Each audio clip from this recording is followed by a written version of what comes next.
Pertama, marilah kita panjatkan puji syukur kepada Allah Subhanahu wa Ta'ala, karena pada kesempatan ini kita bisa bersepeda, sekaligus kita bisa hadir dan sempat untuk mengikuti pertemuan umum dan pengajian. Salawat dan salam kepada junjungan kita Nabi Muhammad SAW yang telah membawa kita dari alam jahiliyah menuju alam terang benderang. Untuk menyingkat waktu, kita buka dengan pembacaan basmalah.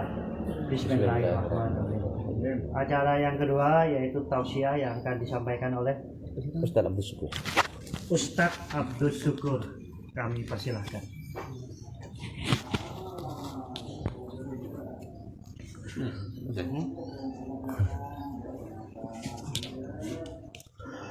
Assalamualaikum warahmatullahi wabarakatuh. Waalaikumsalam.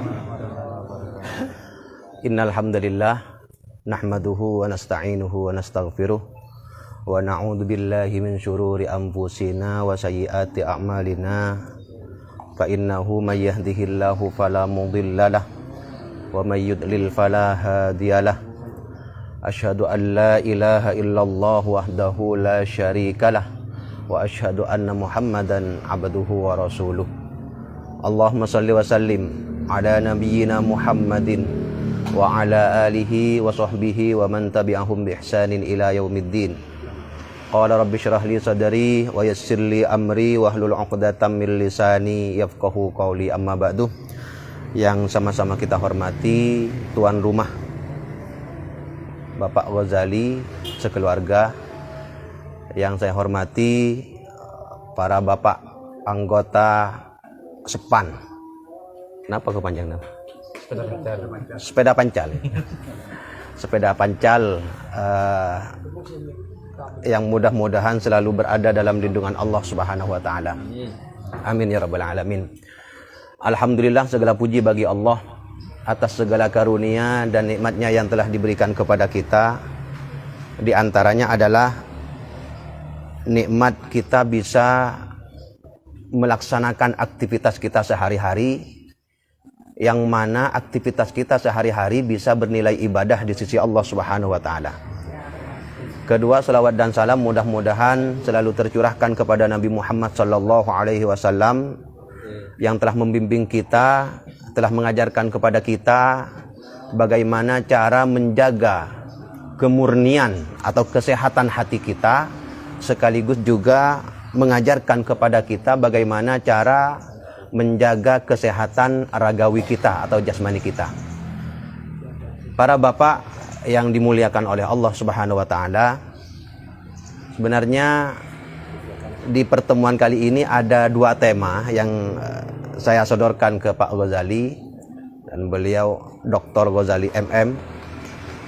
Yang pertama, jiwa yang sehat atau akal yang sehat berada di dalam raga yang sehat. Kemudian yang kedua temanya, sehat beribadah dan ibadah yang sehat. Tapi karena beliau doktor sehingga tahu semua betapa pentingnya kedua tema ini, sehingga katanya ya sudah dua-duanya langsung Ustaz. Mah repot nih. Padahal masing-masing tema itu ya memang ada kaitannya, cuman ketika dibahas satu persatu insya Allah akan banyak manfaatnya kepada kita.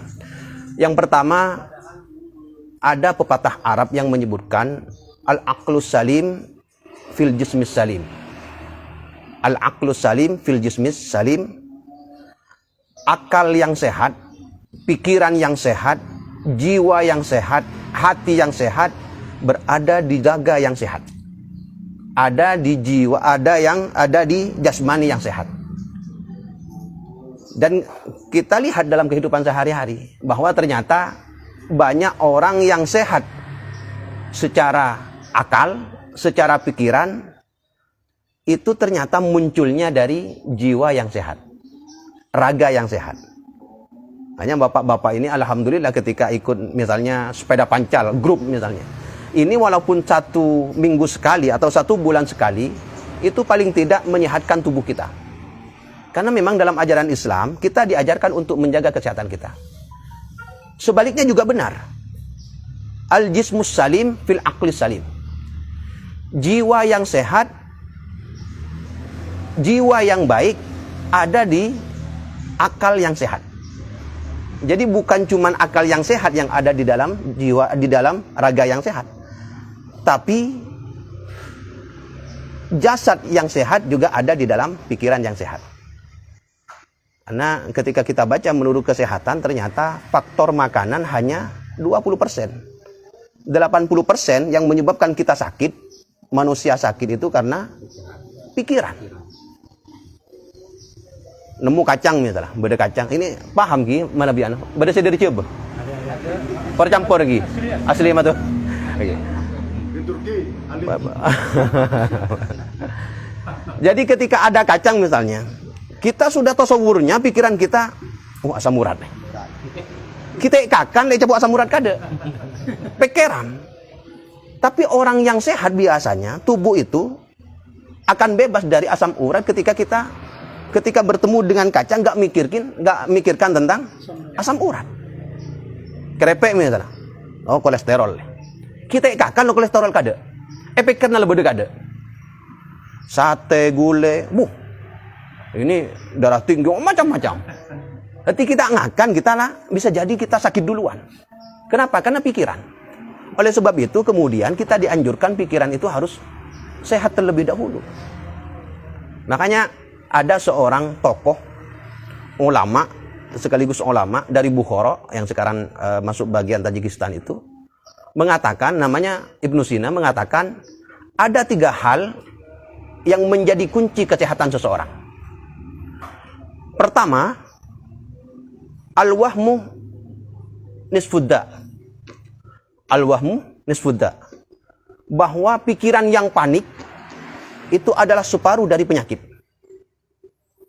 Jadi pikiran negatif, pikiran yang panik, selalu takut dan sebagainya, kita selalu mikir yang hal-hal yang negatif, itu merupakan separuh dari penyakit. Itu pikiran. Sebaliknya, yang kedua, al-itmi'nan nisfud dawa. Ketenangan hati itu separuh dari obat. Ini menjadi panutan bagi kita, bahwa ternyata ketika misalnya kita menghadapi hidup sudah negatif terus, itu bisa jadi kita nanti bisa sakit gara-gara pikiran. Faktor makanan itu sedikit, cuman 20%. Yang 80% faktor pikiran. Jangan sikile, mun kita ngakan kita mikir negatif, ya insya Allah kita akan terkena hal-hal yang negatif. Padahal ketika kita misalnya ada makanan apapun itu, di dalam Al-Quran sudah jelas, kulu wasrobu, kulu washrobu, makanlah dan minumlah kalian semua. Tapi syaratnya wala tusrifu, dan jangan berlebihan. Nah, yang jadi persoalan itu berlebihan. Bukan masalah makannya, bukan masalah minumnya. Minumannya apapun jenis minumannya, yang penting dihalalkan oleh syariat berarti baik. Yang tidak dihalalkan atau yang diharamkan oleh syariat pasti buruk. Homer misalnya, kita kan mengira di tempat yang dingin homer itu bermanfaat. Padahal pada hakikatnya kepada tubuh kita itu mudarat. Kita sepintas mengira, oh ini menyehatkan tubuh ini. Padahal tidak. Membuat tubuh kita hangat. Tidak seperti itu. Homer itu ketika sudah dilarang oleh syariat, berarti berbahaya. Jadi dua hal yang dikatakan oleh Ibnu Sina. Yang pertama, bahwa rasa panik di dalam hati kita, di dalam pikiran kita, di dalam jiwa kita, itu merupakan separuh dari penyakit. Sementara ketenangan itu separuh dari obat. Kita banyak dari kemarin ketika COVID-19 atau COVID-19 merebak, itu banyak orang yang isolasi di rumah sakit justru tambah sakit. Kenapa? Gelisah. Banyak itu. Yang terkena sudah positif ternyata diisolasi di rumah sakit. Jadi neng katibi ternyata sampingnya sebelahnya sudah meninggal. Oh, jentakan boleh. Padat tuh. Nah, kita kan semakin gelisah itu. Pengalaman ini. Iya. Kan dirasakan juga itu, Pak, ya. Iya, kita merasakan seperti itu. Semakin panik, maka penyakit itu semakin sulit untuk sembuh. Tapi ketika kita tenang, kita olahraga, kita melakukan hal-hal yang positif, diri kita, hati kita, pikiran kita positif, maka insya Allah itu akan menjadi sebagian dari obat dalam diri kita dan juga. Nah, di dalam Islam ternyata ada perpaduan antara kesehatan jasmani dengan kesehatan rohani. Ketika kita dianjurkan beribadah oleh Allah, melakukan sesuatu, itu pasti ada manfaatnya. Ketika kita dilarang sesuatu, pasti ada mudaratnya. Semua itu. Kenapa? Karena yang pertama, Allah itu pencipta kita. Jadi Allah Maha tahu terhadap apa yang baik dan yang buruk bagi tubuh kita. Makanya ketika misalnya Islam menganjurkan kita untuk ibadah, itu pasti ada manfaatnya. Wudhu misalnya. Yang sederhana, yang sering kita lakukan. Dalam sehari semalam, minimal 5 kali wudhu. Ya, karena laki-laki pasti itu melakukannya. Kalau perempuan bisa jadi karena libur. Kalau laki-laki, minimal 5 kali wudhu dalam sehari semalam. Belum lagi misalnya sholat tahajud, sholat duha, dan sebagainya. Itu lebih. Ternyata wudhu ini, ada orang yang masuk Islam dari Irlandia gara-gara meneliti tentang wudhu. Ternyata wudhu itu ketika membasuh wajah, itu menyehatkan pori-pori yang ada di wajah kita. Apalagi kemudian kita melakukannya dengan benar. Ketika wudhu sambil dipijat, itu menyehatkan tubuh kita. Kemudian membasuh tangan. Kemudian mengusap kepala. Kemudian membasuh kaki. Itu semuanya bermanfaat untuk kesehatan kita. Karena ternyata manusia itu rata-rata sekitar 80% aktivitas tubuhnya itu ya anggota wudhu. Wajah. Ini secara kesehatan ya, secara lahiriah. Belum lagi secara rohani. Misalnya ketika kita wudhu, Allah menghapus dosa-dosa kita yang ada di wajah. Apa saja anggota tubuh yang ada di wajah? Banyak. Mata, hidung, mulut. Itu yang paling banyak dosa yang kita lakukan ya ini. Arasanan oreng, mulut. Arasanan oreng, tapi tidak melalui suara, menggunakan bibir misalnya. Amimi ka oreng. Ada orangnya kayak orang timur panapol kompol dah nikah, orang apa berangkat atau pergi ngale orangnya pas kita amimi misalnya. Dosa itu. Bagian dari ngerasani itu sudah. Itu dilakukan oleh wajah kita. Nah, setiap kali kita wudhu, semua dosa itu mengalir bersamaan dengan air wudhu. Begitu juga dengan tangan. Tanang misalnya nubi kanjana, dosa. Kemudian tangan juga WA misalnya, SMS. Itu cak ngocai kanjana nengi grup misalnya. Ataukah gara-gara presiden, gara-gara politik misalnya. Gara-gara tiket. Tiket. Beda gitu.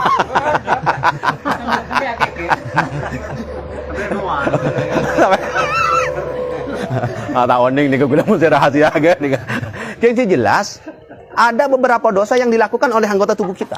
Yang paling sering oleh tangan kita, oleh lisan kita. Nah, dengan wudhu semua dosa-dosa itu dihapus oleh Allah. Tapi dosanya kepada Allah. Mun benkannya ya pakun kau tuh minta sapa orang. Jadi misalnya berdosa sampai keluarga grup, kita hari ke roh mana? Minta sapa orang. Misalnya ada yang seperti itu. Ejapo.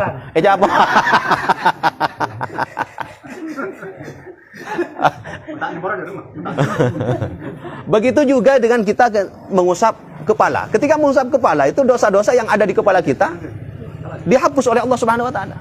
Makanya kemudian ketika kita wudhu, bolehlah kita menggunakan madhab Syafi'i misalnya.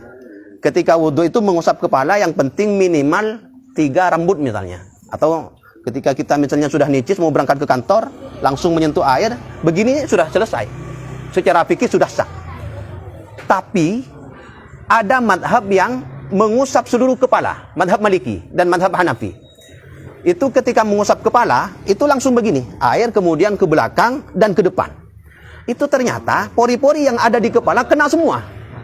Dan dosa-dosa yang ada di kepala, di pikiran kita, terutama pikiran negatif, itu juga bisa luntur dengan wudhu tersebut. Ya.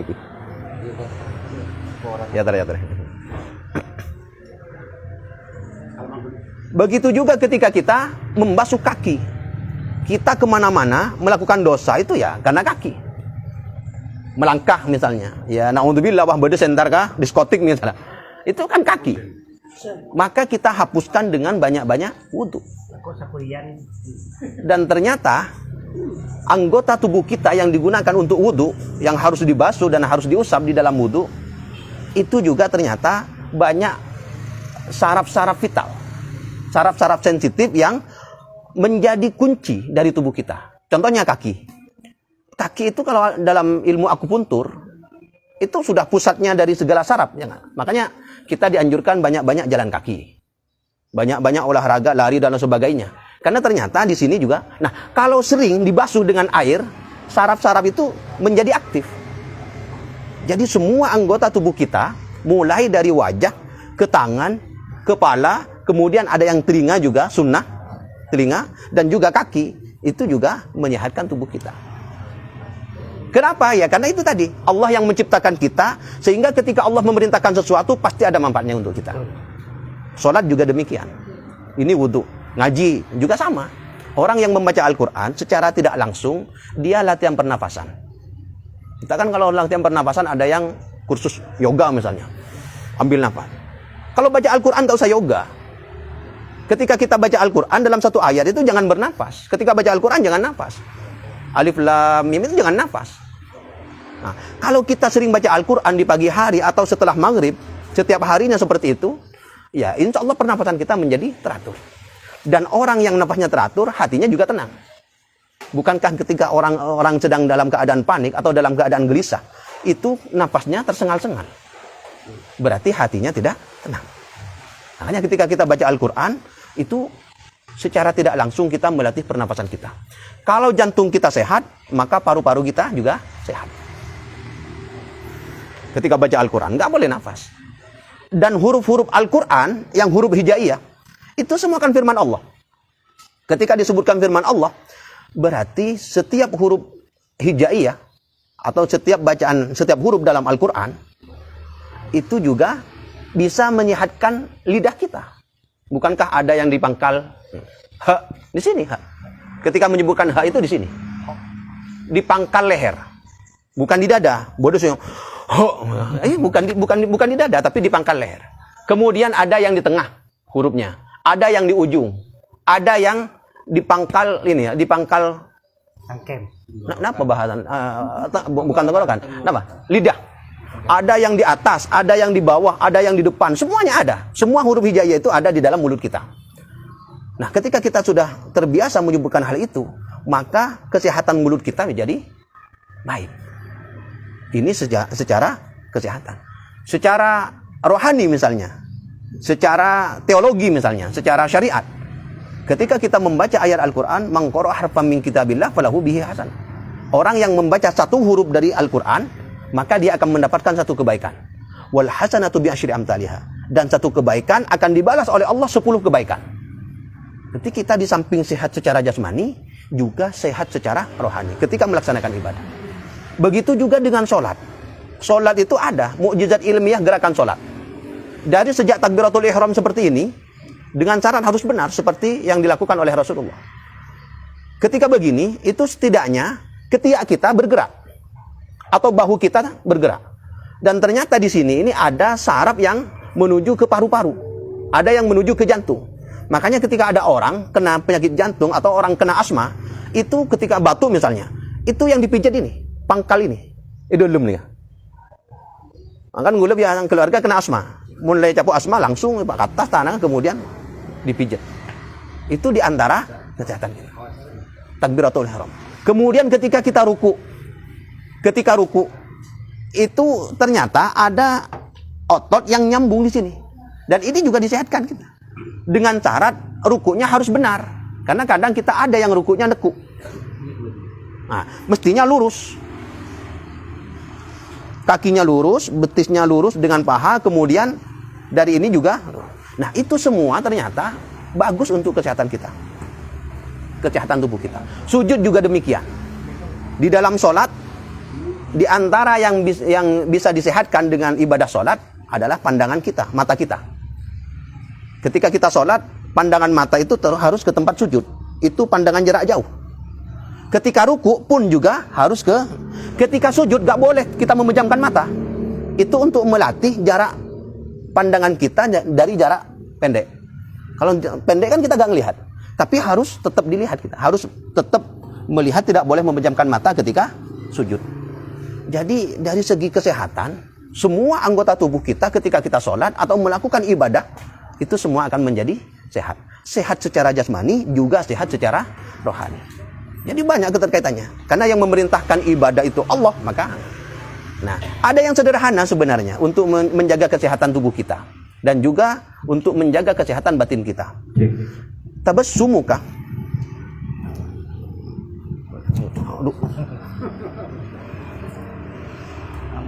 Pendenan ni kaki ibu dah awat tua dulu lah.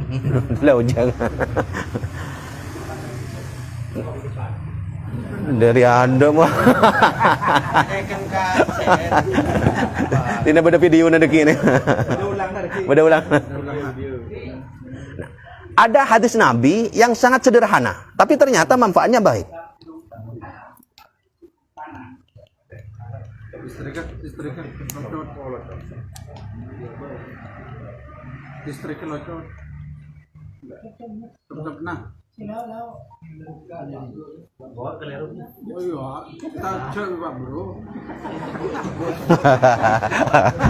Oh, okay, nyaman.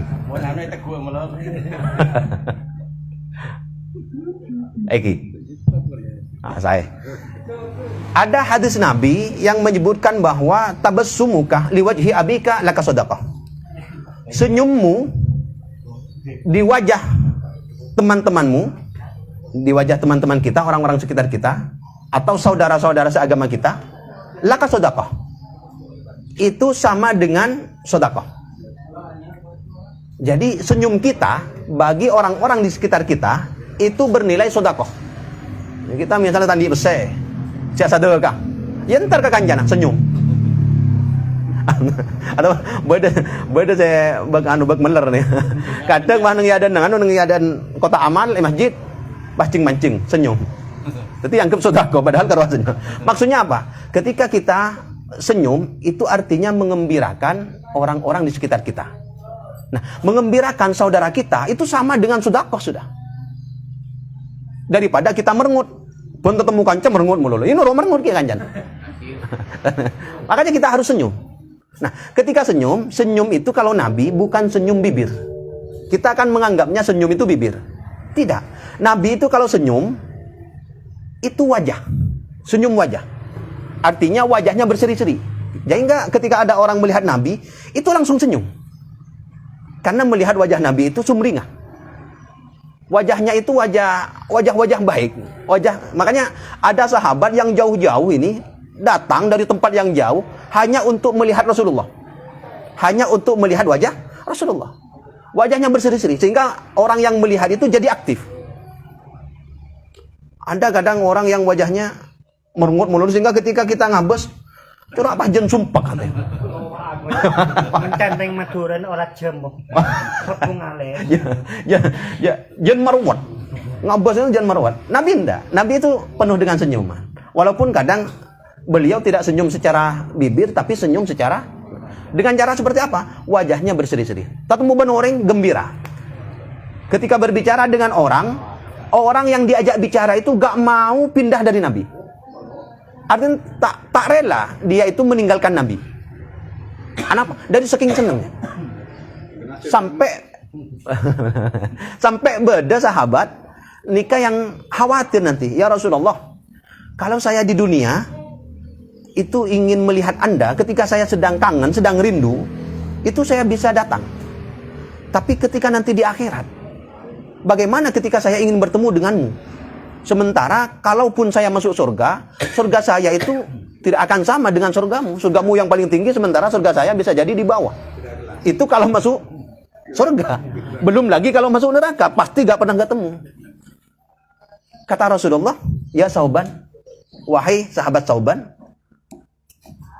anta ma'aman ahbabta. Kamu nanti akan bersama dengan orang-orang yang kamu cintai. Nanti misalnya kita saling mencintai seperti ini, nanti kita akan bertemu lagi. Jadi ketika ada hal positif yang kita lakukan secara berjamaah, secara bersama-sama, secara berkelompok, nanti juga akan menjadi saksi. Karena setiap orang-orang baik kita, itu akan menjadi saksi kebaikan kita. Contoh misalnya, naudzubillah di antara kita berdasar masuk neraka. Di antara kita bade saya masuk neraka.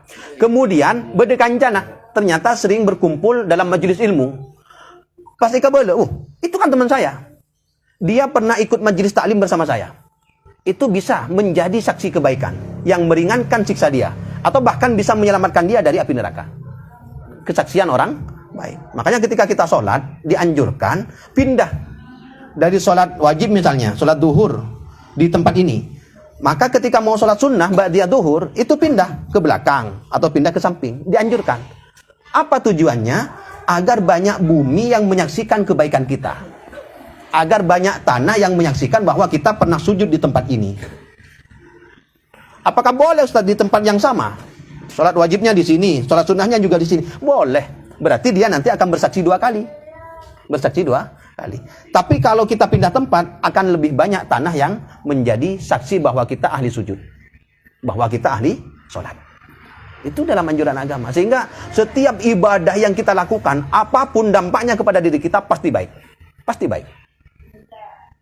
Kalau yang usulan kita misalnya, makanya karena agama kita dari Allah, agama yang paling benar dari Allah Subhanahu wa taala, kemudian Allah memerintahkan sesuatu dan kita diciptakan oleh Allah, pasti itu berkesinambungan kebaikannya. Kebaikannya pasti berkesinambungan. Kita disuruh sedekah misalnya, itu pasti untuk kebaikan kita. Sekarang ada satu toples misalnya keripik singkong. Ini yang ngasih pahala Allah. Padahal yang menghabiskan kita. Gak mungkin kita ngasih sedekah berupa minuman atau makanan misalnya. Itu dimakan Allah atau diminum Allah, gak mungkin. Tapi yang memberikan pahala Allah. Dikasih minuman, yang menghabiskan ya saya. Pak Ghazali ngasih ini sedekah berupa minuman, yang menghabiskan saya. Tapi yang ngasih pahala, yang ngasih balasan bukan saya, Allah Subhanahu wa taala.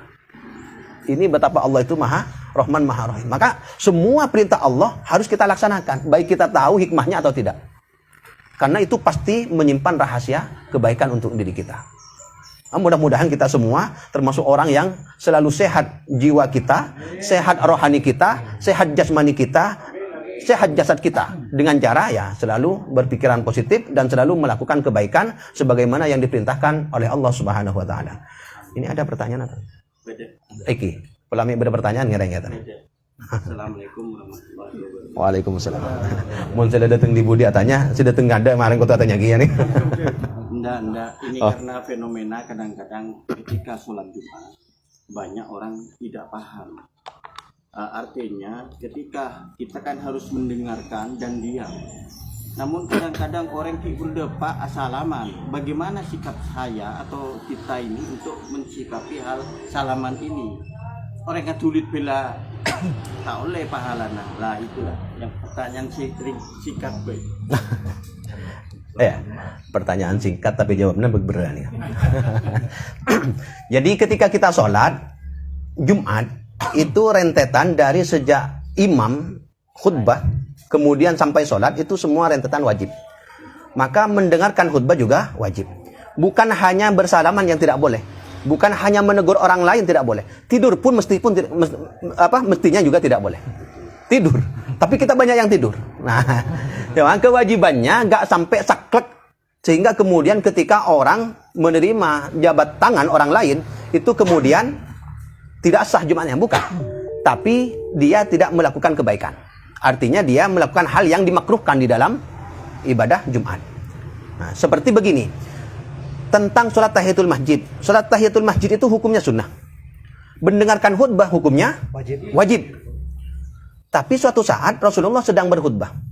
Kemudian ada datang sahabat, langsung duduk. Kata Rasulullah, "Kum, bangunlah kamu dan sholat 2 rakaat yang ringan." Jadi sholat 2 rakaat itu bukan sholat misalnya baca Al-Baqarah, enggak. Baca yang ringan.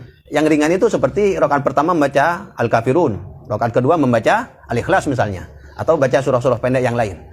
Nah, itu berarti yang sunnah lebih didahulukan daripada yang wajib. Tapi itu perintah Rasulullah. Perintah Rasulullah. Padahal di masa Rasulullah khutbahnya itu kemungkinannya 2. Kalau enggak Al-Quran, ayat Al-Quran, hadis Nabi. Kenapa? Karena yang mengungkapkan, yang berkhutbah Rasulullah. Setiap ucapan Rasulullah adalah hadis.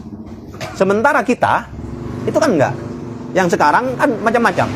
ada bacaan Al-Quran, ada ayat Al-Qurannya ketika khutbah, ada hadis nabinya, ada pendapat ulamanya, bahkan ada cerita dari orang yang berkhutbah. Nah, itu bagaimana? Ya berarti hukumnya sama. Berarti ketika melakukan yang sunnah masih dibolehkan dalam sholat Jumat, berarti yang lain juga dibolehkan. Kecuali itu hal yang berupa kelalaian.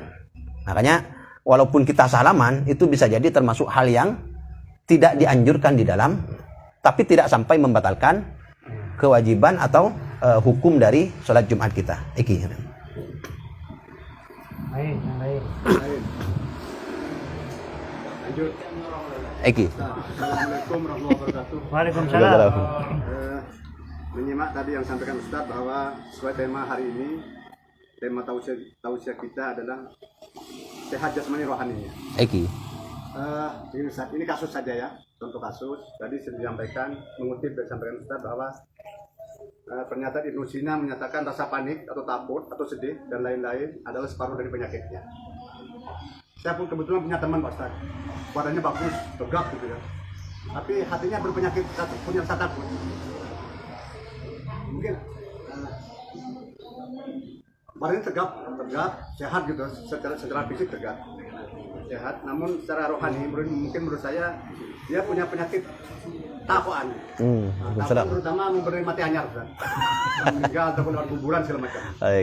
Ada di antara teman-teman kita yang di sini. Contohnya saja, Nasir. Memberi mati anyar. Tedung bitiban tako. Itu kan itu bagian dari penyakit. Bagaimana menyikapi ini Ustaz? Mohon tausiahnya. Terima kasih. Assalamualaikum warahmatullahi wabarakatuh. Ini kan nanya orang nih. Ya. Ya sebenarnya kalau urusan takut, berani itu semuanya memang tergantung pada individunya masing-masing. Tapi ketika kita misalnya berpikir logis, itu mestinya yang kita takutkan itu sederhana. Yang kita takutkan itu sesuatu yang gaib, sesuatu yang tidak nampak bagi kita, makhluk halus. Yang namanya makhluk halus itu tidak pernah berbuat kasar pada kita. Sehingga rasa takut itu muncul akibat dari, ya bisa jadi pikiran kita yang nonton film horor misalnya. Sehingga pocong itu bisa berbuat sesuatu untuk orang yang hidup, padahal gak ada selama ini. Coba dalam kehidupan kita, udah saya pernah di daerah Kolpajung kapan, bedah penampakan pocong. Itu ternyata orang jadi-jadian, orang agak tibi. Nah itu makanya kemudian untuk hal-hal yang seperti ini bisa jadi akumulasi dari sesuatu yang ada dalam diri kita. Itu biasanya muncul sejak kecil. Mulai kini ikut takut tak usah beda hantu, tak usah beda tintetin, tak usah beda apa, tak usah beda pocong, kuntilanak, kepi, beda ben sekeluarganya guys. Ken petang bayi kita takut, beda saya takut. Kenapa? Karena sejak kecil ikut takut. Mulai kini, saya nggak berpetang, beda beda bau. Di budi nak, beda saya kau takut polisi, pernah temu polisi ngetek, padahal lengkap, beda. Polisi sih beda. Anggota Polres ki. Riberin saya rekomend dan kuling saya dengan Polres. Ya bak ngetek aja polisi kapi. Tak ada tuh. Oke, jadi rasa takut itu kadang akumulasi dari pengalaman atau sesuatu yang pernah kita lihat. Nah, pernah Khomeini, pemimpin Iran, pernah mengatakan begini. Rasa takut itu kadang memang nggak masuk akal, nggak logis kadang. Coba, ada orang tengah malam jam 12 malam suruh tidur dengan bojingan si tukang mate oreng. Dia tedung ngangkui arek, tapi tedung. Dengan kita lebih mau mana dengan tidur dengan nenek kita, selatuwah tak bisa deremah, kemudian mate, sangat sayang kepada kita. Kita kemudian suruh tidur dengan mayatnya. Lebih angwan tedung depan kamar ya pilihannya. Pada tangguh menurut milih kan. Tapi kita akan milih secara logika, kita akan milih nih kah? Milih tidur dengan bojingan walaupun dia misalnya ya bisa membunuh kita. Dengan tidur dengan nenek kita yang sangat sayang pada kita. Padahal nenek itu ketika hidupnya nggak bisa berbuat apa-apa itu. Bahkan kita misalnya tahu sadek, ketika tonton bayi tahu saat tonton dia labu tibi. Tapi ketika dia sudah menjadi mayat, itu lebih menakutkan daripada ketika masih hidup. Nah, nih, kan nggak masuk akal. Ada orang yang sekali pas roti hidung waduan, Bo. Itu. Jadi rasa takut itu memang kadang nggak masuk akal. Ghairu ma'qul kata Humayni. Tapi ya itulah dalam kenyataan kita, dalam kehidupan. Tapi biasanya ketika kita misalnya selalu merasa diawasi oleh Allah, rasa takut itu langsung kepada Allah. Tidak takut kecuali kepada Allah. Tidak takut, takut, sangat takut kepada Allah, tidak takut pada yang lain. Itu nanti semuanya akan menjadi pemberani. Seperti Umar. Umar ini karena dari saking bengal lah, benih karo manusia tako, jin rok tako. Jin tako. Jadi pernah dalam kisahnya itu, Umar ini kan antar ke masjid, lebat jalan, setong jalan, kemudian ketemu ben jin. Jinnya buru. Jinnya buru. Ketika jin buru ketemu ben kanjana, apa ben mamburu? Can jin ni kacan jin si buru. Beda Umar. Ya mah ayu ono. Jin segiding bertak Umar, ni kan juga. Anapa mah jin ni keburu? Karena kobeter katali bi Umar. Mun katali bi Umar bisa jadi tebas bi bedang. Dia saking takut. Bahkan bani karo jin, setan pun takut kata Rasulullah. Jadi dalam kisahnya Rasulullah kadin toh itu lemah dengan yang ini dengan yang Aisyah karena beda telum selain dengan Ummu Salamah beda lain. Nah, di rumahnya Aisyah nikah pernah beda jariyah senapu rebana. Karena dalam id napu rebana, napu terbang. Nikah kemudian datang Abu Bakar. Nikah pakun petapuan biasa. Kemudian datang boleh Ali. Pakun. Datang Osman pakun. Pas datang Umar. Langsung sabah nikah rebanan bah langsung ikut ojui. Dia saking takut ke Umar. Rasulullah sampai ada bu. Benih karo orang si takut ke Umar. Maka setan noro takut. Tapi Rasulullah kan itu. Setan noro takut kah Umar. Kenapa? Karena setong saya kata aku Umar ini karo Allah. Kasih lain tak takut sekali. Mun beda masalah langsung dia dihadapi. Dan Umar dah saking beraninya pemimpin ni ketedung asaharin nang yampir masjid ni kebiasa. Kita makin kan tedung nang sitin yampir masjid kan bekobeter pun. Nika Umar pemimpin tedung nang yampir masjid. Eta ana ngah sambil neku beras jagung. Beras nama gandum dan dalam kisahnya kan. Sambil neku dan ya. Sehingga ketika beda Kaisar Romawi nika ditangkap sudah ditawan oleh pasukan Islam, dihadapkan kepada Umar, nika ternyata iya pemimpin. Iya. Canca bahasa lain. Mah bisa tedung ini naik. Dimma pengawal lah. Umar langsung ada pengawal lah. Kenapa? Bengal Umar nih. Ting malam kelakuannya lenjelenan. Umar nih. Melihat masyarakat Madinah napa melakukan hal yang negatif, napa ada remah dan keliling Umar. Pos kamling. Keliling Umar nih. Setiap malam. Nah, mari keliling baru kemudian Umar istirahat dan sepertiga malam yang terakhir baru kemudian bangun dan nangis. Nah, Umar nikah yang berani gak nikah, hatinya ternyata lembut. Benih wah orang yang geli, pas kemudian ate norok geli. Umar nikah orangnya gempal, Umar itu kan tinggi besar. Makanya oleh Abbas Al-Aqad disebutkan, mungkin hatinya Umar itu sama dengan tubuhnya. Tubuhnya tinggi besar, sehingga kemudian hatinya juga besar. Sehingga menerima setiap hal-hal yang seperti itu. Nah, botak, Umar ini botak. Maka kemudian Umar itu ketika malam asolat ini kan nangis. Sampai dari seringan nangis ini pun malam nangis sampai pada tanda nih jalan katanya. Tanda air mata yang mengalir. Dari saking takut ke Allah. Ini kamu asolat nangis. Kita kan beda senyum-senyum kan kita akan ingat orang sebereng sehingga kita kurang takut kepada Allah. Ketika kurang takut kepada Allah bisa jadi kita juga takut kepada yang lain. Kalau manusia jadi-jadian beda. Mun agak tindatin itu bisa jadi penampakan dari jin korinya yang meninggal. Mun meninggal ada bon. Rohnya Ustaz, ini kan rohnya bisa bergentayangan. Gak ada roh bergentayangan itu gak ada. Roh itu ketika sudah meninggal, orang misalnya meninggal, rohnya kembali kepada Allah. Ditempatkan di tempat yang khusus oleh Allah Subhanahu wa taala. Tak kira dia lenjelenan. Mun dia orang baik, dia baik sudah. Di tempat yang baik. Kalau dia tidak baik, gak mungkin dia mau balas dendam ke orang yang membunuh, gak mungkin. Itu bisa jadi jin korinnya. Bisa jadi jin lain yang menyerupai orang itu. Kalau rohnya gak ada, itu semuanya diperhitungkan di hadapan Allah Subhanahu wa taala. Mun orangnya baik, maka rohnya mempertanggungjawabkan atau menerima kebaikan dari Allah. Tapi kalau tidak baik, itu nggak mungkin disuruh kembali ke orangnya, kembali ke rumahnya, enggak. Jadi yang kembali itu jin korin dan nggak bisa berbuat apa-apa. Dan ada kata Syekh Sya'rawi, ulama Mesir mengatakan, ketika jin itu berubah wujud menjadi manusia, maka dia mengikuti hukum alam manusia. Bagaimana hukum alam manusia? Mun etokol sake iya, jin iya.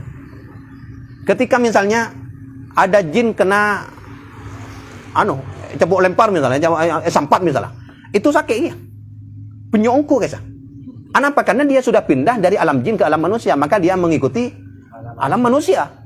Makanya jin itu kalau menampakkan, jin korin dan sebagainya, ketika menampakkan itu sebentar cuma. Perpana kaca pah beda habis gerembis iburin misalnya. Itu pah langsung kentu itu sake ongko kita. Mun tepak, mun tak tepak ya. Paling kita ropu dah. Semaput kadar. Itu. Jadi makanya orang-orang Mu'tazilah tidak percaya tentang jin itu. Jin bisa menampakkan diri, nggak percaya. Kenapa? Karena kata orang-orang Mu'tazilah, mereka bisa melihat kita, tapi kita tidak melihat mereka. Dan ulama-ulama dalam sejarah Islam mengatakan, ketika kamu melihat setan atau melihat jin seperti itu, maka pukullah. Protokol. Mun tak ngatela tahu tak ako. Gula odi nang itisa. Gula odi nang itisa. Kadang beda oncengan mun bagian tisah ini kan biasa ngantang pengajian marisa.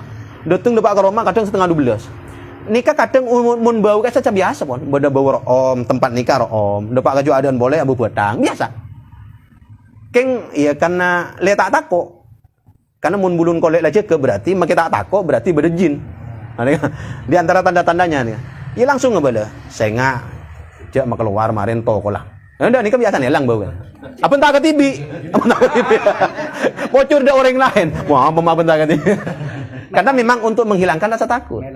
Mailang takut. Nah, kan? Jadi jin itu memang ada dan di sini bisa jadi di sini juga ada. Cuman ya kita kalau sampai takut pada hal-hal yang makhluk halus berarti kita terlalu ini. Makanya kita harus lebih dekat kepada Allah Subhanahu wa taala. Oh, bahasanya mana sih? Umar Nasir boy. Terus katanya Umar waktu tidur itu pegang beras jagung. Ya. Apa maksudnya? Kayak gini. Beliau suka datang ke Baitul Mal, kemudian mengambil barang-barang yang ada di Baitul Mal itu untuk diberikan kepada orang miskin. Sehingga ketika di masjid itu ada datang orang tidak mampu, itu langsung dikasih oleh Umar. Dan Umar kebiasaannya juga megang tongkat tajir aja nah, tongkat sederhana, setengah meteran gitu. Agak mun beda sahabat di Banian, itu langsung ikut dong Umar. Ikut dong. Adi misalnya di Banian ikut dong. Umar. Bahkan beda Sa'ad bin Abi Waqqas. Sa'ad bin Abi Waqqas ini kan sahabat mulia dan dimuliakan oleh Rasulullah. Nika pernah bareng bensi lain, perapaan bensi lain, pasti ketok ketok kira ke Umar, tok. Tak kerja. Dia kan tak salah, main tok. Bah sampai ada Sa'ad bin Abi Waqqas. Kenapa engkau memukul saya, Umar? Enggak, saya hanya ingin mencoba, ingin ngetes kamu sombong apa enggak. Ngetes Athena, karena kadang mun bedok orang muljah ini kan Athena tanda sekali dihina kan. Di etokol yang tanda ila salah. Nah, ini kah Umar kalau ingin ngetes Athena 40% apa enten. Tok nih dari atas. Allah Tuhan jangan dari. Nah, itu biasa dia lah. Iya keng mun mangke nempon di atas desa enggak nih. Kita benih pemimpin dan kita bukan Omar. Takut ting berpanyano pahi balus. Kadang soal lebih banyak tembang bejerna. Eki kan. Jadi untuk diberikan kepada orang-orang yang tidak mampu. Eki. Ada yang menyebutkan gandum. Enggak, maksud saya kan mon Umar tedung itu kan selain mentel. Itu kan sama dengan mentel itu ya. Mon selain kan mentel lah, selain ini bersekum.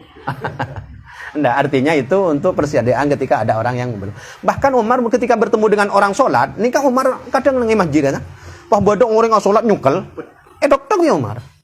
Sholat menegari ya, sholat hati yang khusyuk itu hati bukan tubuh. Mau kan nunduk telekal nyukel dari. Bodoh orang sholat nyukel lah. Dok ya Umar. Kenapa? Khusyuk itu di hati, benih neng fisik. Bodoh orang nang masjid tak mulai sekali, doa. Di Umar ditegur. Allah itu tidak akan mungkin menurunkan emas dari langit. Tetapi mun entan di apa? Alako. Nah, itu. Jadi Umar itu cek tegas. Tetapi mun beda sini benian sakoni. Bahkan beda orang ajalan di benian. Yo lo yo guys, ambi Umar. Dokter guys. Ya taya mina. Ajalan ya taya dokter bi Umar. Karena kebiasaan sahabat nih kah? Kebiasaan sahabat. Nih kebiasaan mun alu mampa guys, pada Nabi, pada bener rontoronan, buk cepet. Iya keburu guys. Nah, tapi bukan buru-buru. Ajalan bener-bener rontoronan artinya orangnya sigap. Benih bahaya. Mungkin kita kan ajalan kan dia taya kadang. Nah, itu juga ditegur oleh Umar. Banyak hal-hal. Termasuk Umar kadinto pernah suatu saat ngabes fenomena nang Madinah nih para sahabat tabun jera juga piwon. Tabun jera juga piwon. Ketika jera aja bi Umar mau tanya aki, ban mak bisa tabun aja. Artinya tak laku ampun. Karena lebihnya tawanan perang yang jadi budak, yang jadi orang yang membantu semua pekerjaan dia, sehingga dia tak laku. Karena tak laku, makanannya tetap sama seperti ketika masih alakoh. Akhirnya bi Umar, ya sudah, ambu, semua budak, semua tawanan perang dikembalikan. Anapa? Reng Madinah nih, alakoh boleh, le tabun kini boleh. Nih kan, urusan tabu, urus bi Umar. Karena ternyata mun tabun aja berarti orang kurang aktif. Bahasana Umar lambe. Ani kan, tapi ya, enten benih nyinggung enten. Ini kisah tentang Umar. Wah, kerabunya beda dia capol.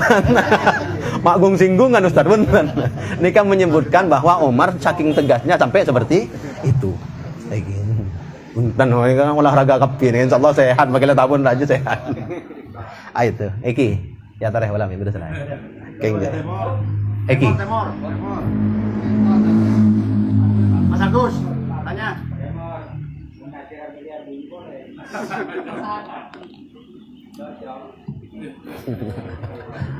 Pertanyaan ongku, bentar.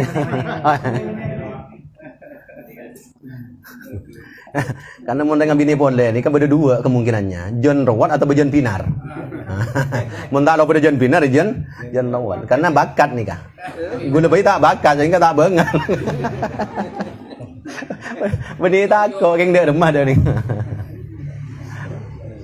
Takut tembang roh John Rawat, oh dia ni ya, ampun dia.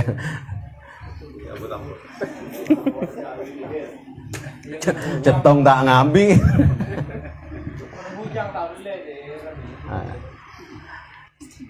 Lestari, mudah-mudahan bermanfaat. Ihdinas masuk berdoa. Boleh. Bismillahirrahmanirrahim. Alhamdulillahirabbil alamin hamdan syakirin hamdan na'iman hamdan yuafi ni'amahu kafi mazidah ya rabbana lakal hamdu kama yanbaghi li jalali wajhikal karim wa 'azimi dhalik.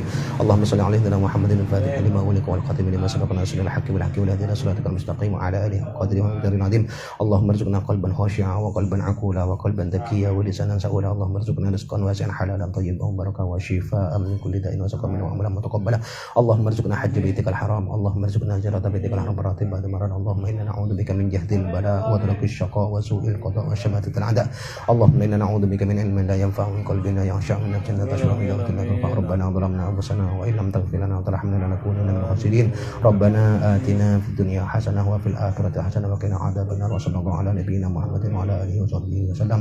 Walhamdulillahirabbil alamin. Amin ya rabbal alamin. Terima kasih atas segala perhatian. Mohon maaf atas segala kekurangan. Ihdinas siratal mustaqim. Assalamualaikum warahmatullahi wabarakatuh. Waalaikumsalam warahmatullahi wabarakatuh. Kelengkian enggak di. Asli belak pak. Keng akan warga nang pintu gerbang. Gampang. Gampang. Pak. Pak Arif.